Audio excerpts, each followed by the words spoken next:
ወወልድ ወመንፈስ ቅዱስ አሐዱ አምላክ አሜን። አባቶቼ ካህናት፣ ወንድሞቼ ዲያቆናት፣ ክቡር መምህራችን ቀሲስ ትጉ መሐሪ የዚህ አንጋፋ ቤተ መቅደስ የስብከተ ወንጌል ክፍል ኃላፊ፣ ተወዳጁ ዘማሪ ቀሲስ አሸናፊ ገብረ ማርያም፣ የሰንበት ትምህርት ቤት ተማሪ ወጣቶች፣ በዚህ የቅድስና ስፍራ ላይ ቃሉን ለመስማት ቅዱስ ሩፋኤልን ለመማፀን ከሩቅም ከቅርብም የተሰበሰባችሁ አባቶች፣ እናቶች፣ እህቶች፣ ወንድሞች፣ ሕፃናትን ጨምሮ በእግዚአብሔር ሰላምታ እንደምን አመሻችሁ። አሜን። አምላካችን እግዚአብሔር ያለፈውን ጊዜ በሰላምና በጤና አስፈጽሞን በእድሜያችን ላይ ይህችን ቀን ተጨማሪ አድርጎልን ቃሉ በሚነገርበት ስፍራ ላይ የሰበሰበን የአባቶቻችን አምላክ የእኛም አምላክ እግዚአብሔር ስለማይነገር ስጦታው ስሙ ለዘላለም የተመሰገነ ይሁን።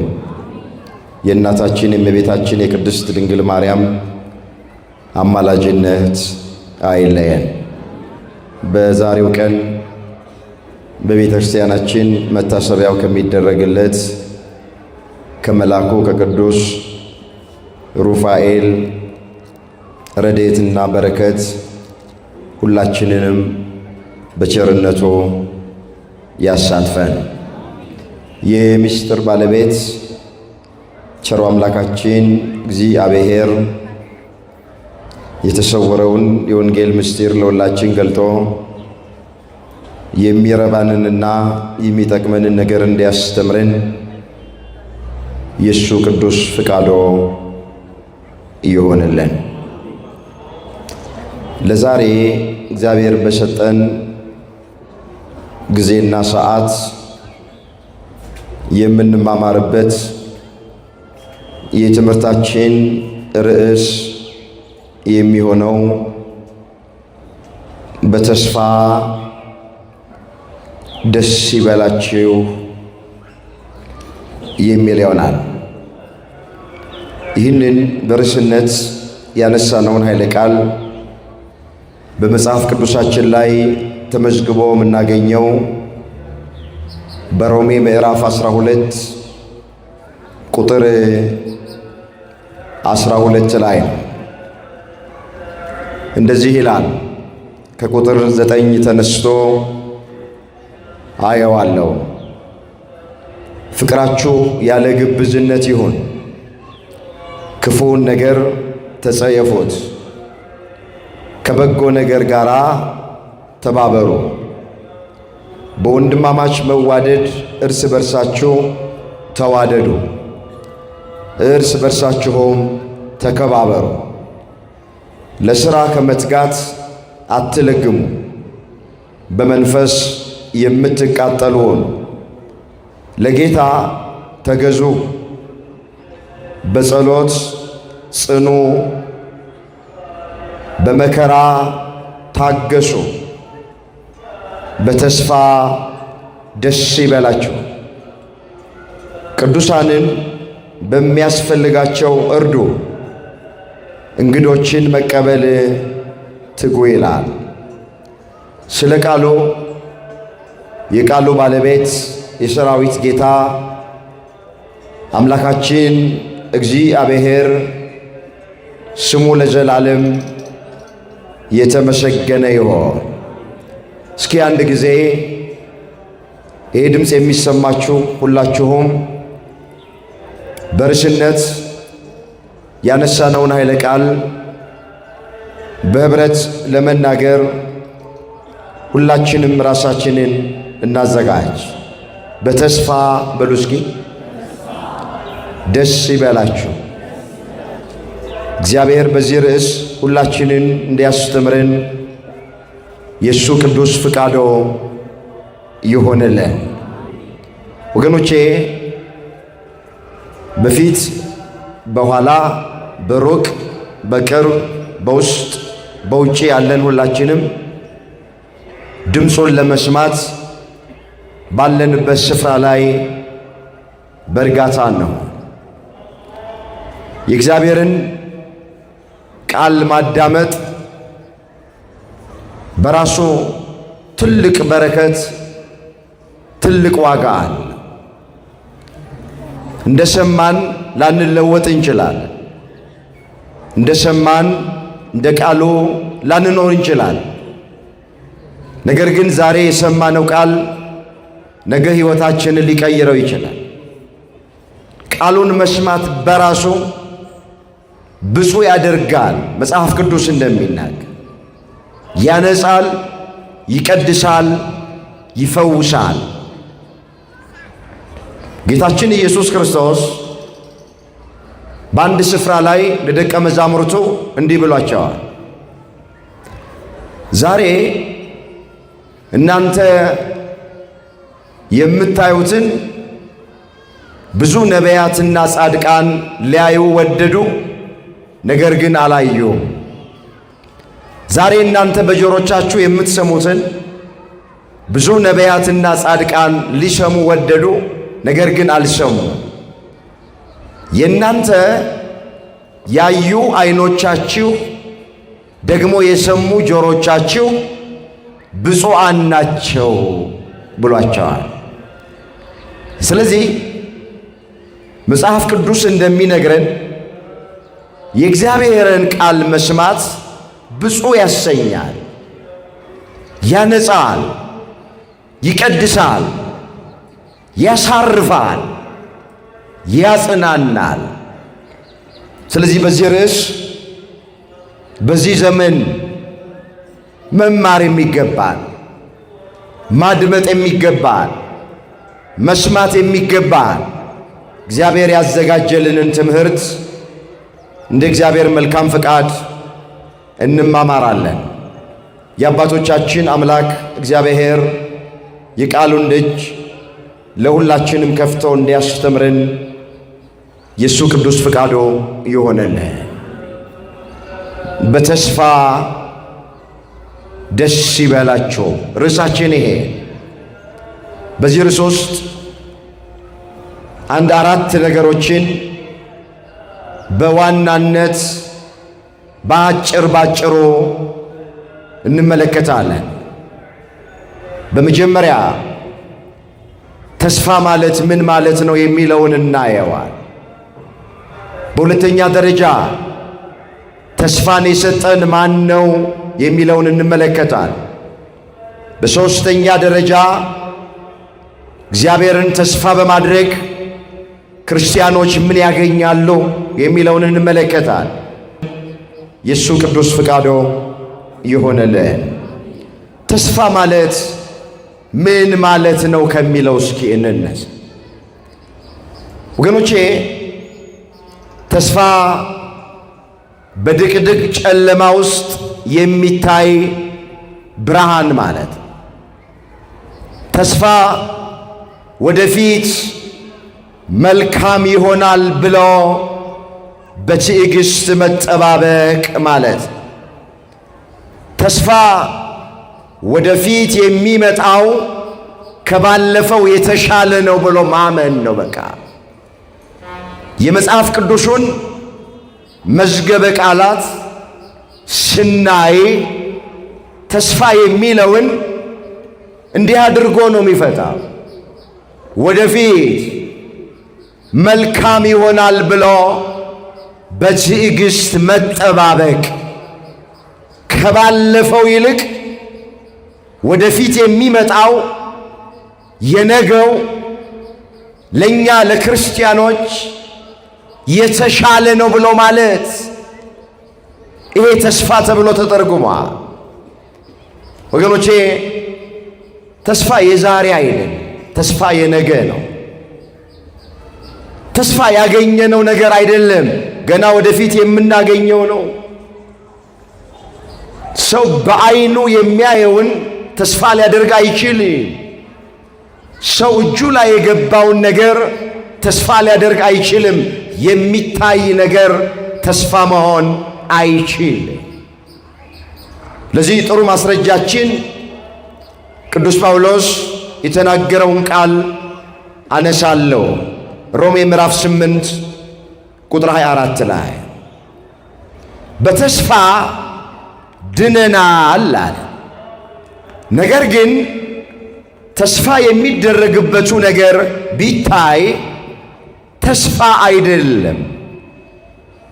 የሚያየውን ማን ተስፋ ያደርገዋል? የማናየውን ግን ተስፋ ብናደርግ በትዕግሥት እንጠባበቃለን። ተስፋ ማለት ቅድም ስንተረጎም ወደፊት መልካም ነገር ይሆናል ብሎ በትዕግሥት መጠባበቅ ነው ብለናል። ሐዋርያው ምን አለ? በተስፋ ድነናል አለና፣ ነገር ግን ተስፋ የሚደረግበቱ ነገር ቢታይ ተስፋ አይደለም። የሚያየውንማ ማን ተስፋ ያደርገዋል? የማናየውን ግን ተስፋ ብናደርግ በትዕግሥት እንጠባበቃለን አለ። ስለዚህ ባንክ ቤት ውስጥ ያለ ገንዘብ ተስፋ መሆን አይችልም። ለክርስቲያኖች የሚደክም ጉልበት ተስፋ ሊሆን አይችልም። የሚሻር ስልጣን፣ የሚፈነገል ወንበር ተስፋ ሊሆን አይችልም። የሚረግፍ ውበት ተስፋ ሊሆን አይችልም። ዘመድ አዝማድ ተስፋ ሊሆን አይችሉም። ለክርስቲያኖች ከፀሐይ በታች ምንንም ነገር ተስፋ ማድረግ አይገባ። ተስፋችን ማን ነው? ሁላችሁ መስክሩ። ማን ነው ተስፋ? እግዚአብሔር። ወገኖቼ ተስፋችን እግዚአብሔር። ወደ ሁለተኛው ሐሳብ ይሄዳል። ሰዓቴን ለመጠቀም ትንሽ ፈጠን ፈጠን እላለሁ። እንድትከታተሉኝ በእግዚአብሔር ፍቅር ጠይቃችሁ። ተስፋን የሰጠን ማን ነው የሚለውን አያለሁ። ተስፋን የሰጡን ሰዎች አይደለም። ተስፋ መለኮታዊ ስጦታ ነው። ተስፋ የእግዚአብሔር ስጦታ ነው። ይሄ በዚህ በቲቶ ምዕራፍ 1 ቁጥር 1 ጀምሮ ተመዝግቧል። ላነበው ፈልጋለሁ። ስለዚህ ሕይወት ብሎ ይጀምራል። የማይዋሽ እግዚአብሔር ከዘላለም ዘመናት በፊት ተስፋን ሰጠ ነው። እስኪ ቃሉን አብረን እንበለው። ከዘላለም በሉስ ዘመናት በፊት የማይዋሽ እግዚአብሔር ለሰው ልጆች ተስፋን ሰጠ። ምንን ሰጠ? ከዘላለም ዘመናት በፊት ዓለም ሳይፈጠር ዘመን ሳይቆጠር ከዘላለም ዘመናት በፊት የሚለው እሱን ነው። የማይዋሽ እግዚአብሔር። ምንም አይል እግዚአብሔር። ሐሰት ለባህሪው የማይስማማው እግዚአብሔር፣ እውነተኛው እግዚአብሔር። ታውቃላችሁ፣ ሰው ሐሰተኛ ነው። ጠዋት የተናገረውን ብዙ ሰው ከሰዓት አይደግምም። ዛሬ የተናገረውን ነገ አይደግምም። ብዙ ሰው ሐሰተኛ ነው፣ ሸንጋይ ነው።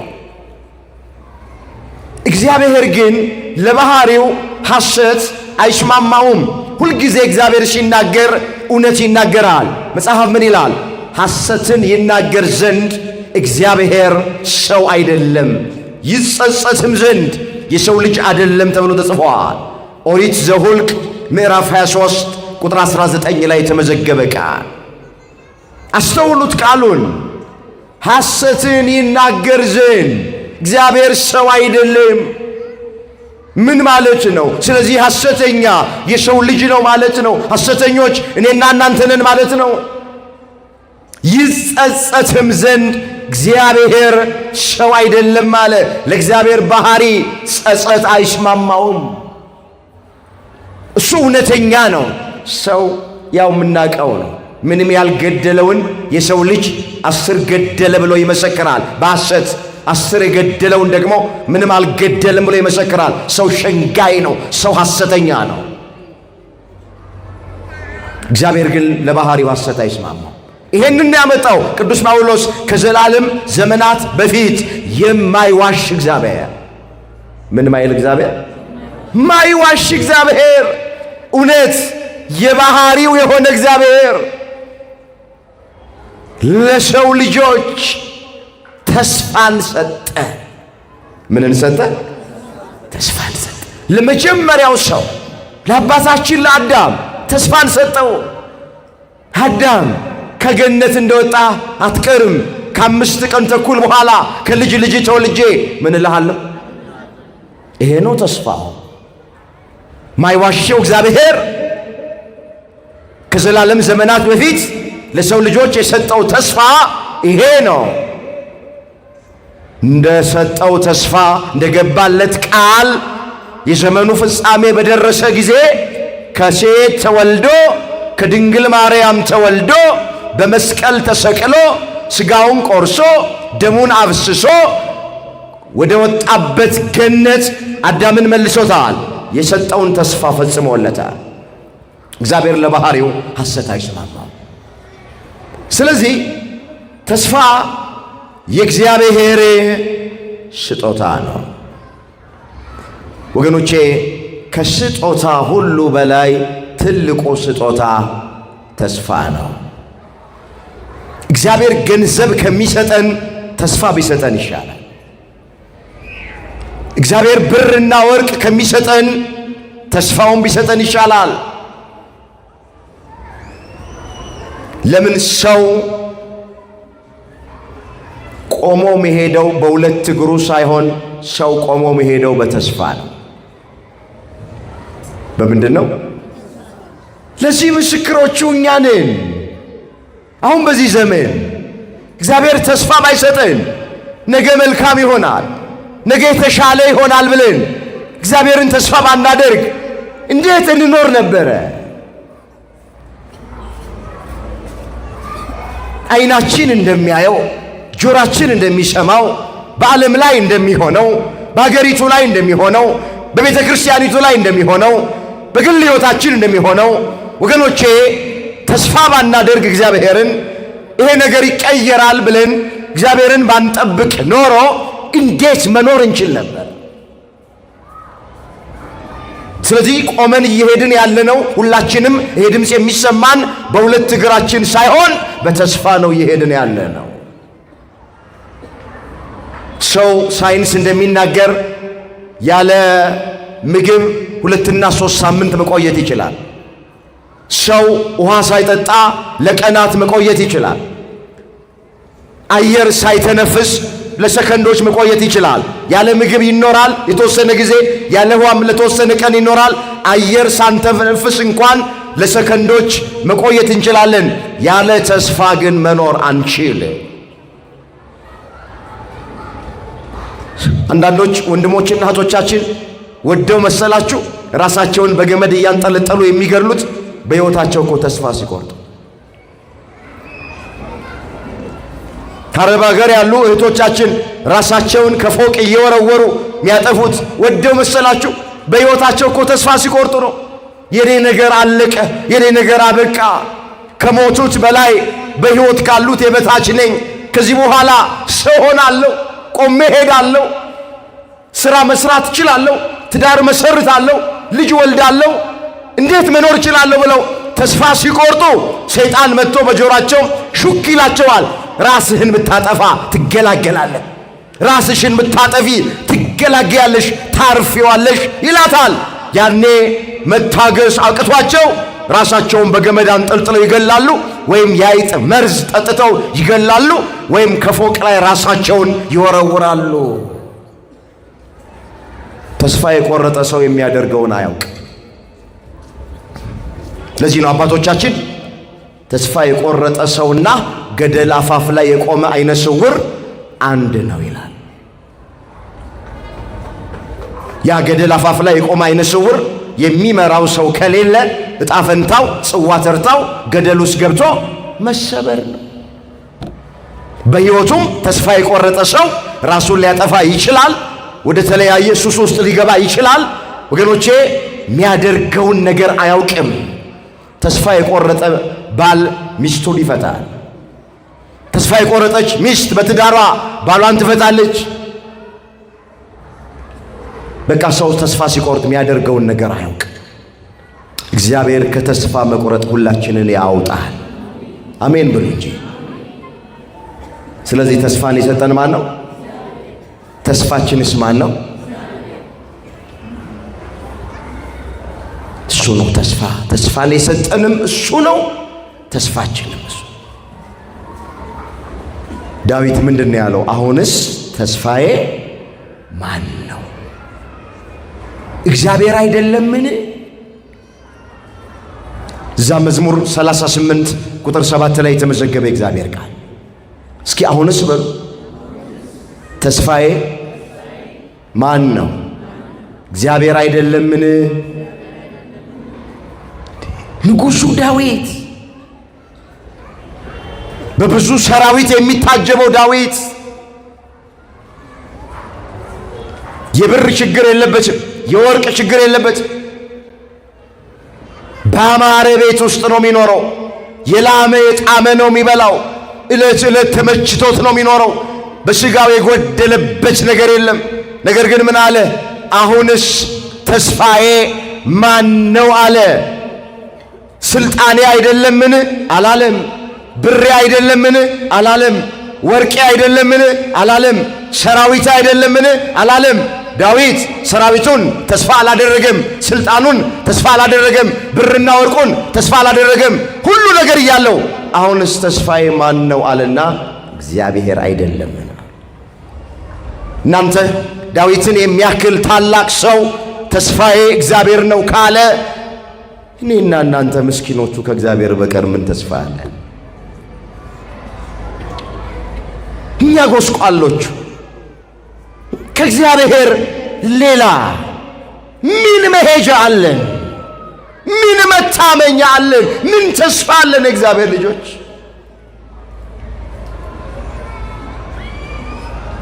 ተስፋን የሰጠን እሱ ነው።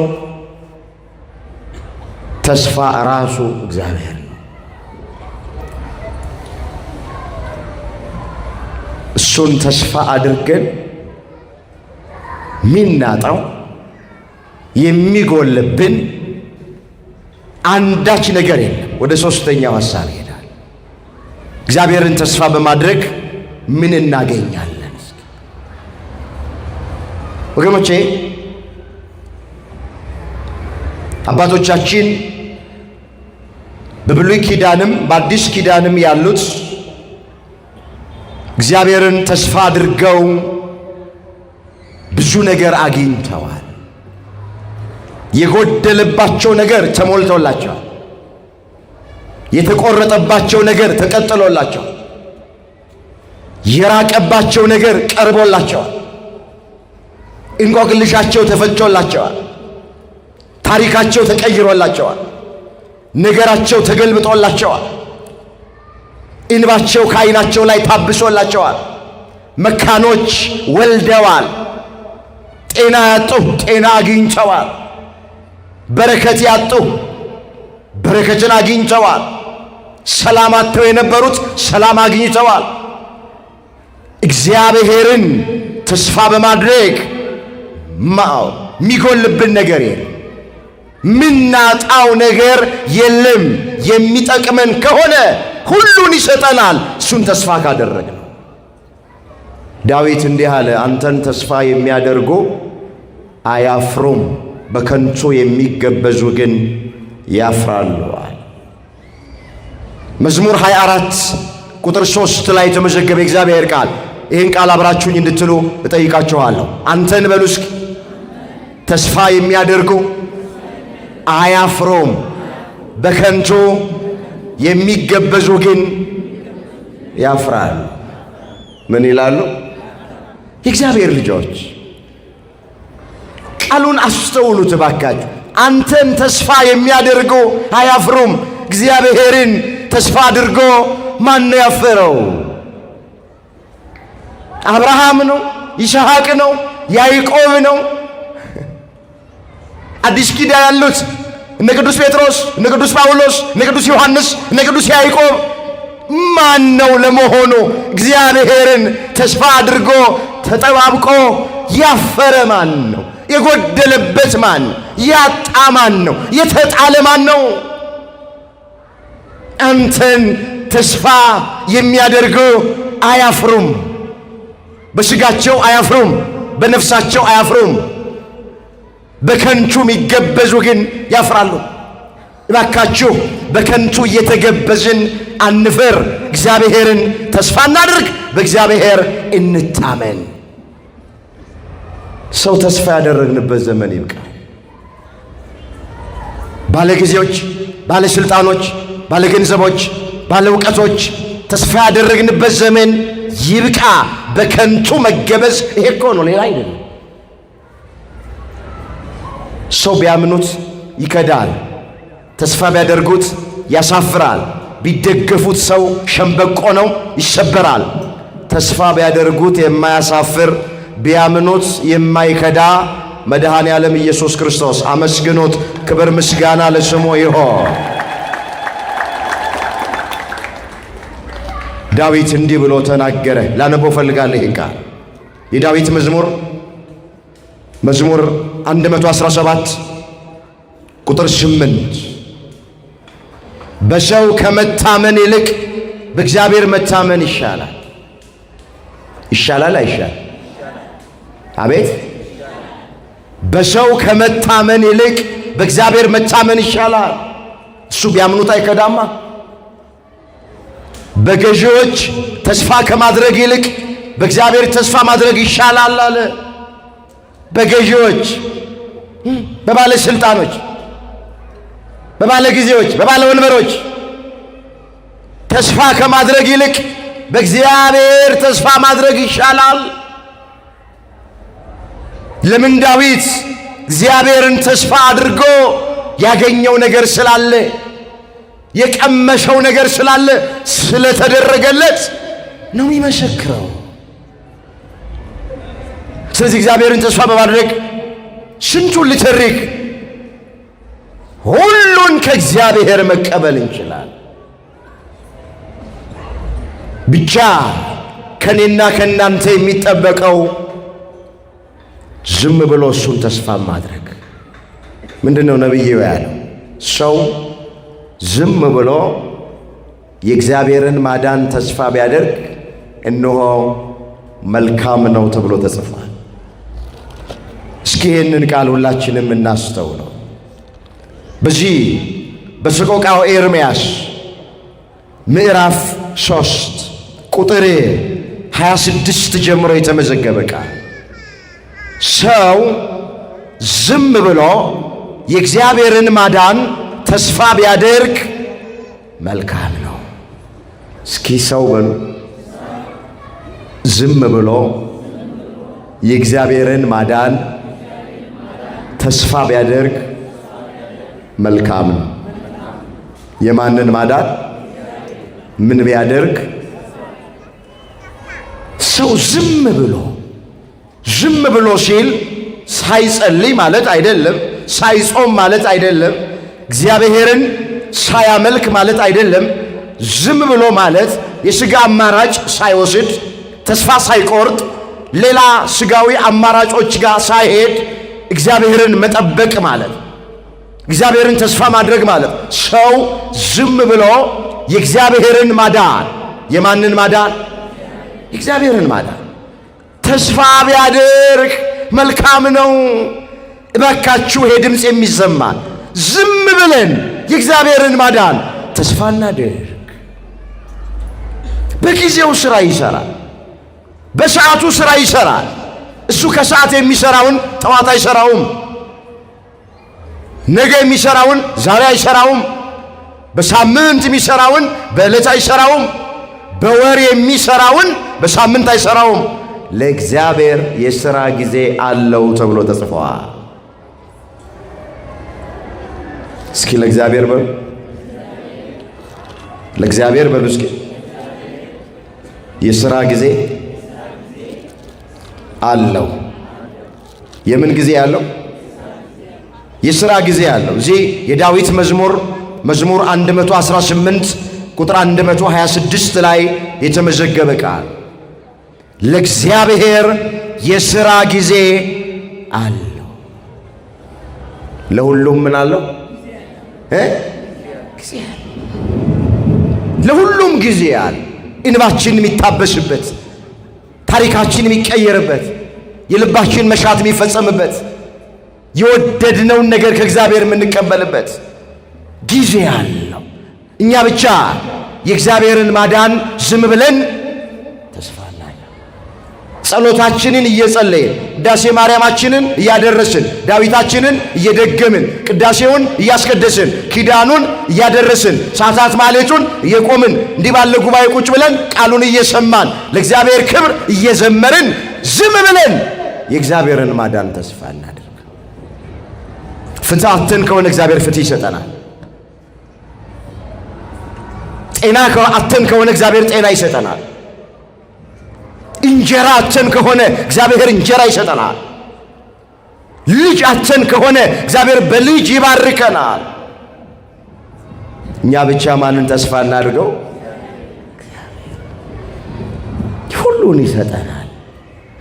በሕይወታችን የገጠመን ነገር እንኳን ካለ ከባድ የሆነ ነገር እንደ ተራራ የከበደ ነገር ቢገጥመን እንኳን እግዚአብሔር ተራራውን ደልዳላ ሜዳ ያደርገዋል። ባህር ከፍሎ በደረቅ ያሻግራል። ምንም አይነት መከራ በሕይወታችን ቢገጥመን ከመከራ ውስጥ እግዚአብሔር ሊያወጣን ይችላል። እሱን ተስፋ እያደረጉ መኖር መጽሐፍ የሁሉም ዓይን አንተን ተስፋ ያደርጋል አለና ዳዊት፣ አንተም ምግባቸውን በየጊዜው ትሰጣቸዋለህ፣ አንተ እጅህን ትከፍታለህ፣ ሕይወት ላለ ሁሉ መልካሙን ታጠግባለህ። የዳዊት መዝሙር 144 ቁጥር 14 ላይ የተመዘገበ ቃል።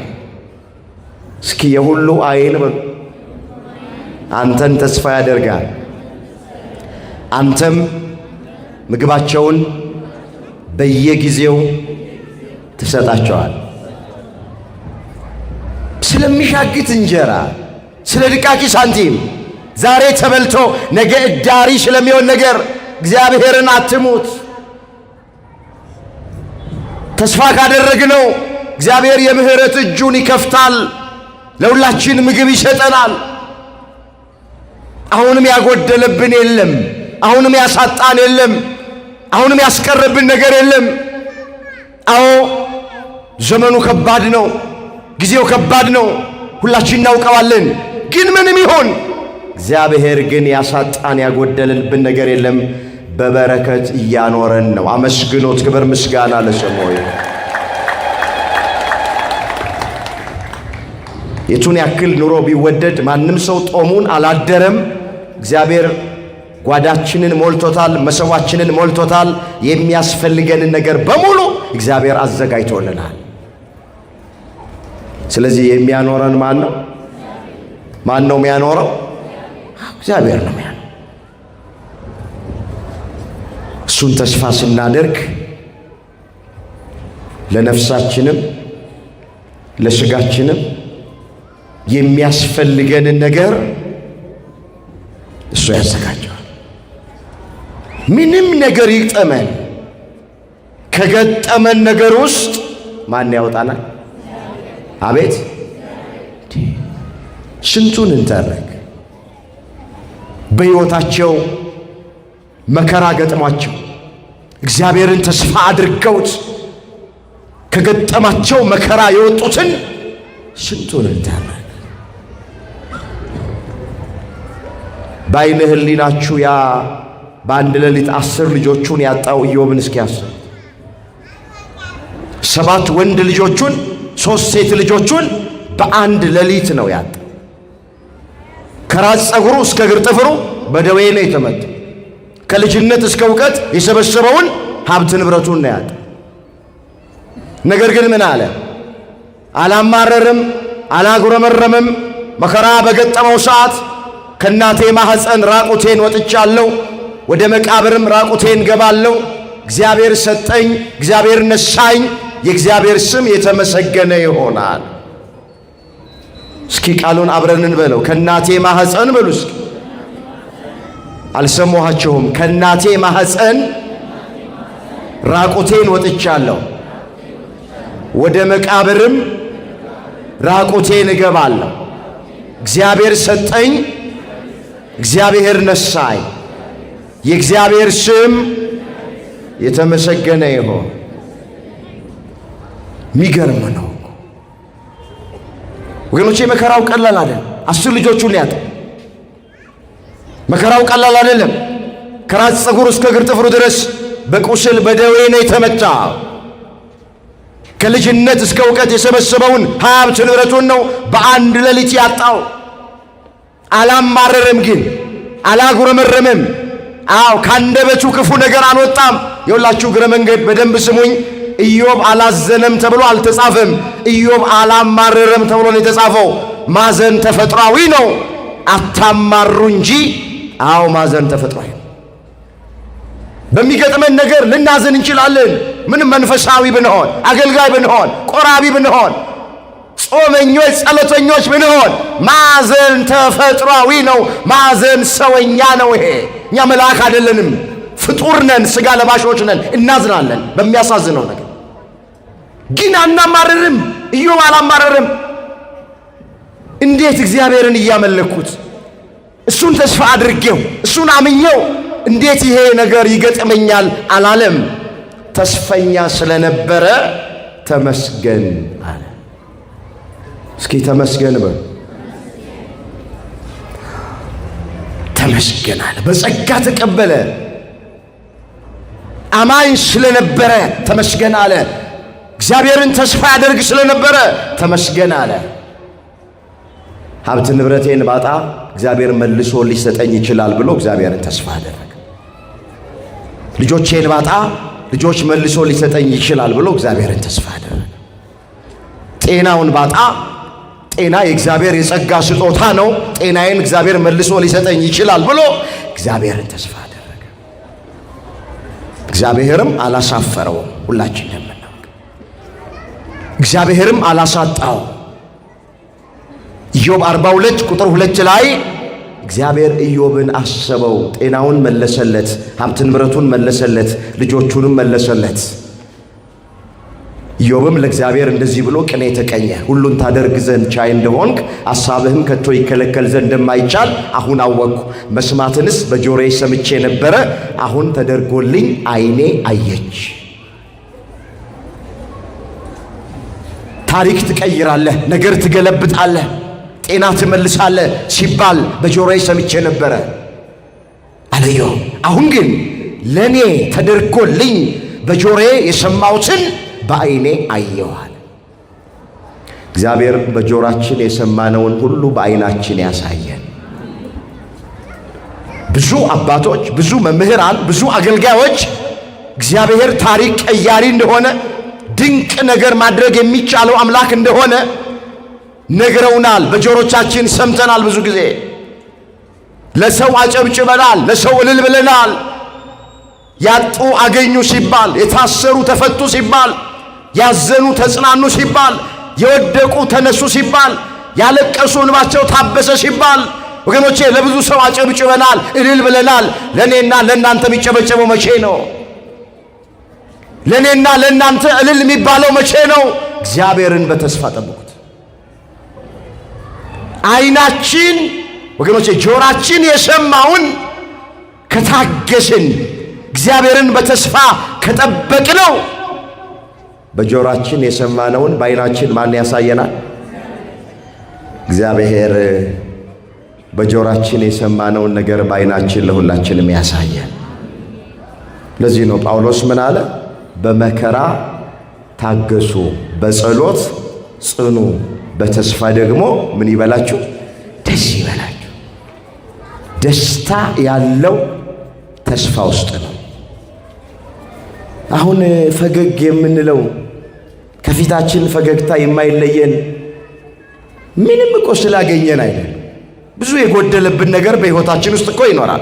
ብዙ ያጣነው ነገር በሕይወታችን ውስጥ እኮ ይኖራል። ግን ከፊታችን ላይ ፈገግታ የማይለየው ማንን ተስፋ ስለምናደርግ ነው? እግዚአብሔር። በተስፋ ደስ ይበላችሁ ስለሚል ደስ ብሎን የምንኖረው ብዙ ገንዘብ ስለቆጠርን አይደለም። ደስ ብሎን የምንኖረው በሥጋ ስለሞላልን አይደለም። በተስፋ ነው ደስ ብሎ የምንኖረው። እግዚአብሔርን ተስፋ በማድረግ ነገ መልካም ነገር ይሆናል፣ ነገ የተሻለ ነገር ይሆናል፣ ነገ ከበፊቱ ይልቅ የሚመጣው የተሻለ ይሆናል ብለን ነው ተስፋ እያደረግን ነው። ሁልጊዜም የሚመጣው ነገር የተሻለ ነው። ይሄን እመኑ። አሁን ያለነው ክረምት ላይ ነው አይደል?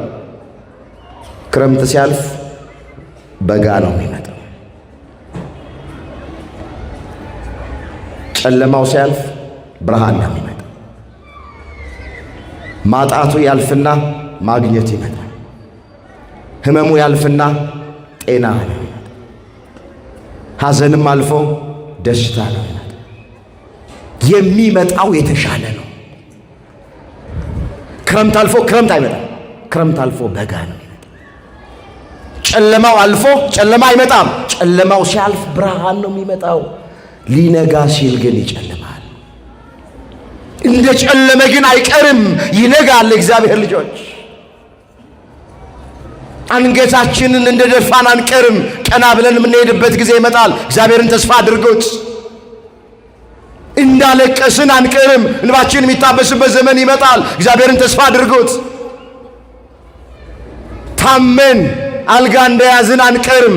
ጸበል ለጸበል፣ ሐኪም ለሐኪም፣ ሆስፒታል ለሆስፒታል እንደ ተንከራተትን አንቀርም። እግዚአብሔርን ተስፋ አድርጉት። ጤና ይመልሳል፣ ቁስል ይፈውሳል የኛ አምላክ።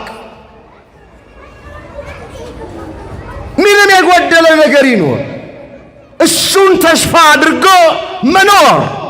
እግዚአብሔር በጊዜው ጊዜ ይመጣል፣ ይጎበኘናል። ኢዮብን ታሪኩን ቀየረው፣ ነገሩን ገለበጠው፣ ጤናውን መለሰ፣ ሀብት ንብረቱን መለሰ፣ ልጆቹን መልሶ ሰጠው። አምላካችን እግዚአብሔር እሱን ተስፋ እያደረግን እንድንኖር ሁላችንን ይርዳን። ታማኝ ነው ቅዱስ ጳውሎስ በዚህ በዕብራውያን ምዕራፍ 10 ቁጥር 23 ላይ ተስፋን የሰጠ የታመነ ነው። እስኪ ተስፋን በሉ የሰጠ የታመነ ነው። ምን ያለ ነው? የታመነ ነው። ሰው ተስፋ ቢሰጠን ላይታመን ይችላል።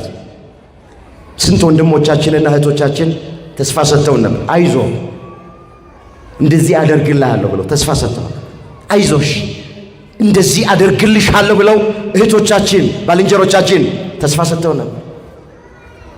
ግን አልታመኑልንም። ቃላቸውን አጥፈዋል። አሁን ጀርባቸውን ሰጥተውናል፣ ፊት ነስተውናል። ሰው እንደዚህ ነው። ተስፋን የሰጠን እግዚአብሔር ግን የታመነ ነው። የታመነ ነው። እሱ ላያደርግልን ወገኖቼ ተስፋ አልሰጠንም። ላያስበን፣ ላይጎበኘን፣ ላይመለከተን ተስፋ አልሰጠን። ተስፋን የሰጠ የታመነ ነው አለ። ምን እንበላለን? ምን የምናስቀድመው ምድራዊውን ነገር ዓለማዊውን ነገር ነው። ከዚህ የምንወጣው መቼ ነው? አማኝ ነኝ፣ የእሱ ተማሪ አማኝ ነኝ፣ የእሱ ተማሪ ነኝ ካላችሁ ክርስቶስ አስተውሉት፣ በእግዚአብሔር ቀኝ ተቀምጦ፣ በማን ቀኝ? በእግዚአብሔር ቀኝ ተቀምጦ ባለበት በላይ ያለውን እሹ፣ በላይ ያለውን አስቡ እንጂ በምድር አይደለም። ይሁን አንዳንድ ቤተ እምነት ስትሄዱ በቃ ስለ ምድር ነው ስብከቱ። ራሱ ሰው ነው የሚሸተው። እኛም ቤት አንዳንድ ጊዜ ሰው የሚሸት ስብከት እንሰብካለን። እባካችሁ ኦርቶዶክሳውያን ይህ ድምፅ የሚሰማችሁ ሐሳባችሁን ከምድር ወደ ሰማይ አድርጉ። ከጊዜያዊው ወደ ዘላለማዊ አድርጉት። ከዓለማዊው ወደ መንፈሳዊ አድርጉት። ጠዋት ማታ ወደ መቅደሱ የምንገሰግሰው፣ የምንጾመው፣ የምንጸልየው፣ እግዚአብሔርን የምናመልከው በዚህ ምድር ላይ ባለጠጋ እንድንሆን፣ በዚህ ምድር ላይ እንዲሞላልን አይደለም፣ በላይ ያለው እንድናስብ ነው። ከእሱ ጋር ለዘላለም እንድንኖር ነው። ስለዚህ ክርስቲያኖች ተስፋ ማድረግ የሚገባቸው ምንድን ነው ከተባለ ከገቡ መውጣት፣ ካገኙ ማጣት የሌለባት በሰው ዓይን ያልታየች በሰው ጆሮ ያልተሰማች ገነት በኋላ ደግሞ መንግሥቱን ለመውረስ ነው። እግዚአብሔር ለዛ ክብር ሁላችንን ያብቃል። በተስፋ ምን ይበላችሁ? ምን ይበላችሁ? በመከራ ምን በሉ? በጸሎትስ ጽኑ። እግዚአብሔር በጸሎት ያጽናል። በሚገጥመን መከራ ሁሉ እንድንታገስ እግዚአብሔር ይርዳን። የተቆረጠ ተስፋችንን እግዚአብሔር ይቀጥልልን። የደረቀ ተስፋችንን አምላካችን እግዚአብሔር ያለምልምልን። አንድ ቃል ተናግሬ ትምህርቴን ጠቀልላለሁ። ቅዱስ ያሬድ ኢትዮጵያዊ ሊቅ ሁላችን እናውቀዋለን። ስለ ተስፋ ስንናገር አስተማሪ የሆነ ታሪክ ያለው ነው ቅዱስ ያሬድ። ታውቃላችሁ፣ አስቀድሞ ቅዱስ ያሬድ ትምህርት የማይገባው ከመምህሩ ሁሉ ትምህርት አልገባ ስላለው ሸሽቶ ለማምለጥ ወደ ቤቱ ለመመለስ ሙከራ ያደረገ ሰው ነው። ታላቁ ሊቅ ቅዱስ ያሬድ የቤተ ክርስቲያን ባለውለታ፣ ድጓውን፣ ጾመ ድጓውን፣ ዝማሬውን፣ መዋሥዕቱን፣ አቋቋሙን፣ ዜማውን ስንቱን ልተርክላቸው ለቤተ ክርስቲያን የሰጠ የቤተ ክርስቲያን ባለውለታ ነው ቅዱስ ያሬድ። ግን የቀደመ ሕይወቱን ስናጠና ታሪኩን አንድ ወቅት ሊማር ሄደ መምህሩ ጋር። ነገር ግን አልገባ አለው፣ ከበደው። የዚህን ጊዜ እንደውም ቢቀርብኝስ ብሎ ትምህርቱን ትቶ ወደ ቤቱ ተመለሰ። መንገድ ሲሄድ ደከመውና አንድ ዛፍ ስር ጋደም አለ፣ ድንጋይ ተንተርሶ እና ብንን ሲል አንዲት ትል ዛፉ ላይ ያለውን ፍሬ ለመብላት በግንዱ ላይ የተንጠላጠለች ስትወጣ ይመለከታታል። መሃል ላይ ስትደርስ ትወድቃለች። ከወደቀችበት እንደገና ትነሳና ጉዞ ትጀምራለች በግንዱ ላይ። አሁንም ትንሽ ከፍ እንዳለች ትሏ ትወድቃለች። እንደወደቀች አልቀረችም። ተስፋ ሳትቆርጥ እንደገና ለሶስተኛ ጊዜ ወጣች። ፍሬዋን ስትበላ ቅዱስ ያሬድ ተመለከተ። ችትል አለ። አንድ ጊዜ ወደቀች፣ ተስፋ አልቆረጠች። ሁለተኛ ወደቀች፣ ተስፋ አልቆረጠች። ሶስተኛም ጊዜ ብትወርቅ ተስፋ አልቆረጠችም። የወደደችውን ፍሬ አግኝታ በላች። እኔስ ለምንድን ነው ትምህርቱ አልገባኝም ብዬ ወደ ቤቴ ተስፋ ቆርጬ የምመለስ?